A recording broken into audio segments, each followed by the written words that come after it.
Jomar at Joy binuking ng isang netizens dahil dito. So bago natin ipagpatuloy ang ating pag-support this video, kung bago ka pa lang sa aking channel, please subscribe po, like at pakit na rin po natin guys ang notification bell upang ma-update po tayo tuwing ako po nag-upload sa mga viral and trending video.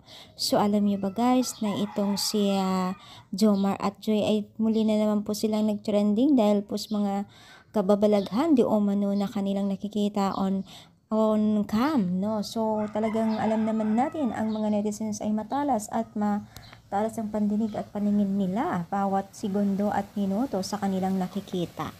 So, ngayon, no, isang komento o ilan komento, hindi lang iisang nagkomento, na kung saan daw itong si Jomar at Joy ay mayroon talagang relasyon. So, ano nga ba? Bakit nila pinagpipilit ito? Dahil nga lang po sa mga bagay-bagay na dapat hindi na iintindihin. No, alam niyo ba guys, pag sikat na talaga isang tao, lahat na lang ng kilos, nakikita nila kahit hindi naman po o binibigyan nila ng meaning.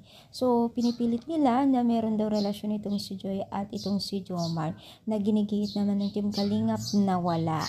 So, minsan kasi may mga misunderstanding natin or nai-interpret po ng mga netizens sa sobrang paghanga nila, na sobrang pagsusubaybay nila sa mga love team na ito, no? So, minsan talaga nakakasira din minsan ang ating mga nagiging isang komento sa isang relasyon, no? So, wala po daw katotohanan ng lahat ito. Ika nga nang sabi ng Team Kalingap na wag natin pansinin yung mga bagay-bagay na hindi natin dapat talaga pansinin. So talagang hindi rin naman talaga natin maiwasan ito dahil nasa larangan sila ng social media at public. So ano masasabi ninyo? I-comment lang, palike po ang ating video. Thank you so much, more power and God bless.